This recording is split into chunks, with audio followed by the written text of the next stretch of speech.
And hello, everyone, and welcome back to Cyrus Webb Presents here on Amazon Live. I'm your host, Cyrus Webb. Glad you all could join us once again. If you guys are new to us here on the Amazon.com platform, make sure you guys do hit that follow button to stay connected with all of our programming throughout the week. You'll see it either here in this corner or down below. You also see the brand new book by our next guest. We're excited to welcome internationally recognized designer and author Manuel Lima to our broadcast today. His new book, you guys see it there, is called The New Designer. We have it highlighted for you guys on the Amazon Live side as well, so you guys can be able to click it to be able to get your own copy of it. We're going to talk to Manuel not only about the writing of the book, but the history that went into this, the way we're able to look at design a little bit differently. I think the conversations he hopes all of us are able to have because of that. If you guys are not staying connected with him, we will let you guys know where to be able to find him as well. Manuel, thank you so much again for the time. Really appreciate it. Absolutely. My pleasure to be here. Sorry.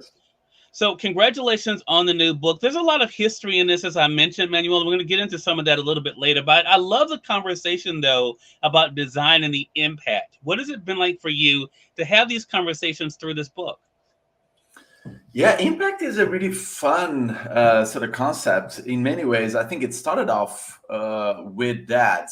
How do we approach impact? I think a lot of designers aim at having a positive impact in the world around them, but it's hard to define what impact really is and how do you actually get there. And I think that was kind of like the genesis for the book in some ways was having a strong definition of impact and finding sort of different approaches on you to get there. So the whole book might be how to have a positive impact in the world by focusing inwards, your personal impact, then societal impact, the importance of doing good for your community, humankind, and finally, environmental impact, right? Doing good for the environment, for our planet. So that's sort of the three notions of impact that I tackle in the book. Manuel, the thing that I thought was really interesting, to be honest, I've never really thought much about, and I'm sure a lot of times most of our audience probably don't think about it either, and that is the residual effects of what we do. And really in all areas of life, but definitely when it comes to design, you really talk about that. There's this one example that you give in the book where you're talking about a very, very popular painting, and you're talking about the impact that can be had by that piece of artwork over time and how people may or may not look at it. Is that a conversation you've been having with designers? And has that been interesting for you too, to think about the lasting impact, again, going to that word, that their work can be to have both positively and negatively? Absolutely. And I think, to be honest, designers, even though designers care deeply about impact, either through education or just the way many businesses are run, we are not really taught or encouraged to actually look at sustainable impact over time, right? What I mean by this is that most designers care about, and that's not necessarily their own fault, but just the system at play.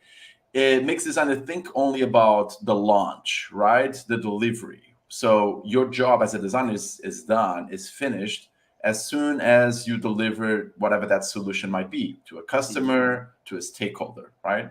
But that's not really the end of your responsibility. You don't just wash your hands and jump to the next project, as many of us unfortunately do. In many ways, your job should actually start there by evaluating the impact of that design solution, again, in the environment, in society at large. Because a lot of the objects we create, both physical and digital, would outlive many of us, including our stakeholders and customers, for years, if not centuries. So we need to really look at that long journey of a solution of a design object. Manuel, I want to read something that you wrote in chapter 3 of the book. Design is about ideas. And what struck me about this book and its release is so interesting, considering all of the attention right now on AI, right, and the impact that it can have. But you wrote this in chapter 3 of the book.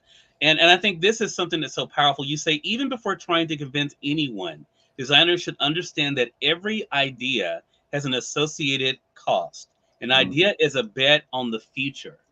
That is such a powerful thing, especially in the conversations that's taking place today.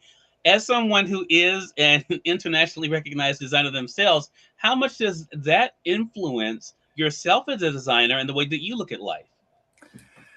Well, it is. I think it came a little bit with age, to be honest. Like that Yeah. realization that ideas alone are will not really go that far. I think it's the same fallacy as when people try to convince others by facts. I have facts on Mm, my side, therefore you should believe what I'm saying.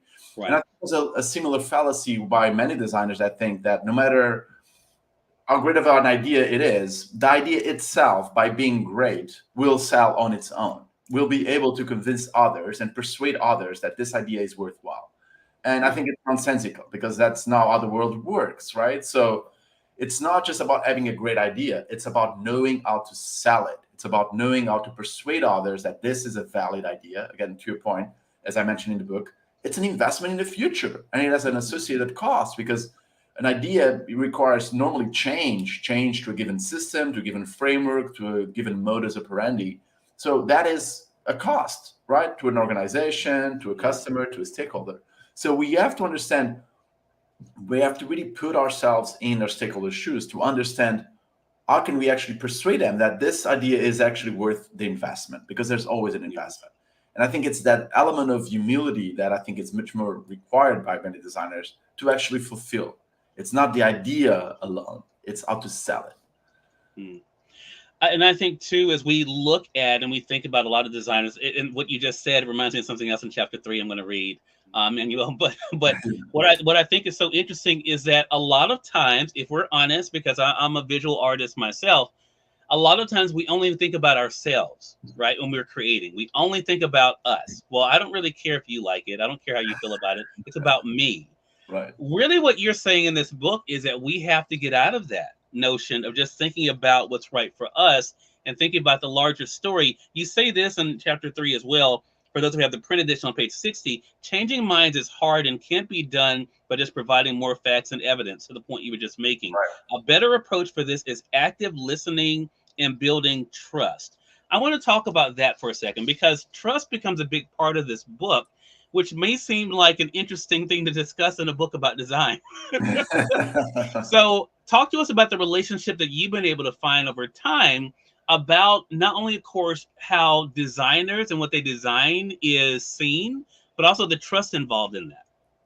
Well, I mean, it is, of course, the book, as the name implies, it's about designers or creative professionals, but it Mhm. tackles issues that really can cross different domains and Right. different fields and different disciplines and different job descriptions, really. And I think when it comes to trust, it's one of those traits that is important no matter what job you do, right? Learning how to actually develop trust with your peers, with your coworkers, is absolutely paramount for your success. Now, I mentioned this, in a few cases in the book where vulnerability is a great example of how to achieve trust in the fastest way possible by being vulnerable and being honest with yourself, not pretending you are someone else that you are not.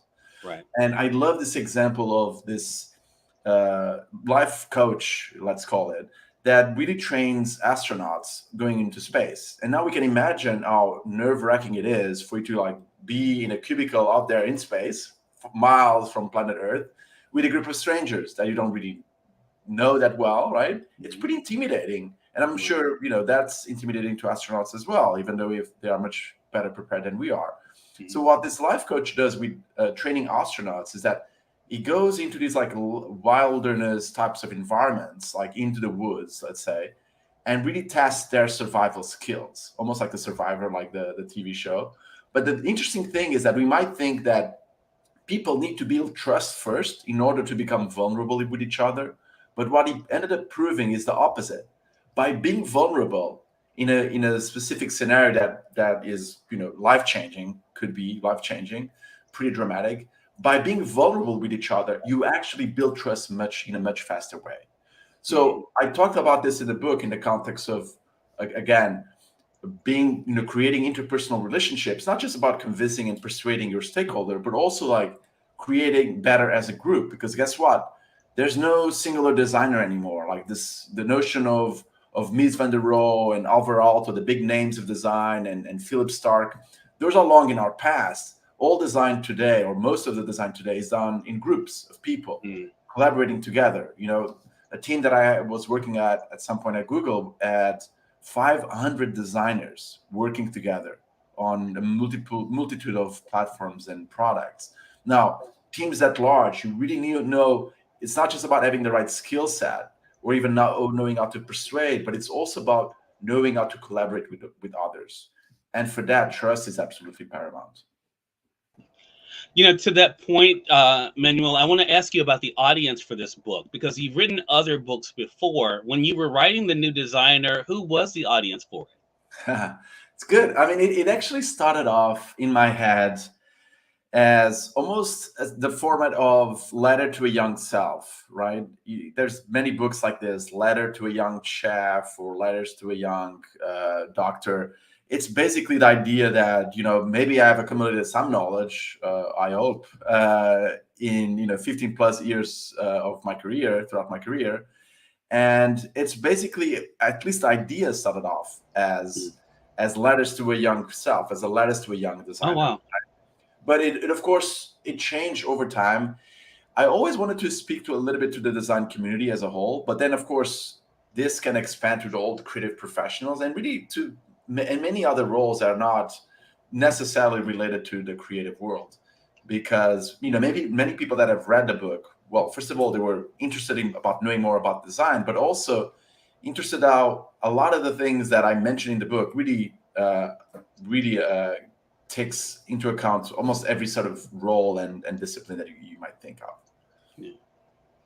Do you hope that a book like this, because I know it did for me, so I'm asking this question because I know for myself going into it, I had one idea what I thought it was going to be about, but by the time I ended, and you really said it here, and I hope our audience caught that, this book is so much bigger than design. Right. It really is about us thinking about all of us, regardless of what our professions or roles may be, about the impact that we're having on the world. Is that something that you also hope that even people who aren't involved in the industry, Manuel, will kind of think about, just as these principles apply to designers, it really does apply to all of us and the impact that we all are making around us. Absolutely. I've seen cases like that, again, of people reading the book and finding that same level of insight. But I would love for more people outside the design community to read it, because I think there's a lot of value there. And it's not, I rarely actually go against design tools. It's never very technical at all. Mm-hmm. It's very pluralistic, my approach to the book. And I talk about concepts that everyone can relate to in terms of like the technology we're going through, challenges in society, challenges in the environment. And every field of design is so interesting, even if you're not a designer yourself, because we are surrounded by design every single day, from the clothes we wear to the digital products we use to the chairs we sit on. Like, we are surrounded by design objects. So knowing a little bit more about what goes through minds of the people who are involved in this process is always also a fascinating journey. I mentioned in the introduction about the history, Manuel. I want to talk about that for yourself. Did you go into it knowing you wanted to kind of look at the history, not only, of course, of design, but also the impact of design as well?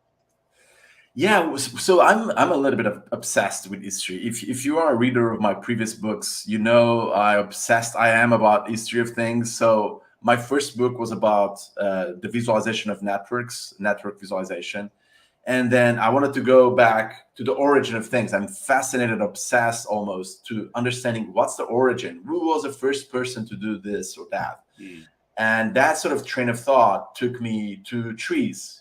Sort of the first archetypical diagrams of networks were the tree diagram. That was my second book. But then I wanted to go even further back in time to understand what were some of the most primordial sketches and diagrams made by humans. And that took me to the circle. And that was my third book, the Book of Circles. So even though this one is very different in content, subject, and format, history is so present in myself in the way that I think it's impossible to talk about anything that happens today without some context of the past. Gotcha. Yeah, I love that, and also learning from it as well.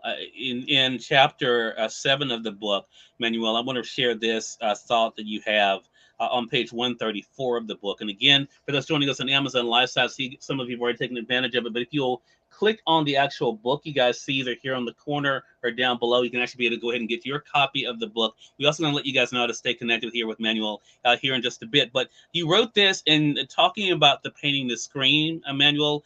You then gave this example after talking about landscape of thorns. You say this: the fact that we all have an innate fear of sharp objects in nature and associate them with danger could work in favor of real solution. Think of the thorns of a plant or the cutting edge of a rock. We have developed an instinctive aversion to them because they can really hurt us. Perhaps if future generations were to see such a frightening landscape permeated by granite thorns, they will perceive it as something threatening and worth avoiding. We can only hope.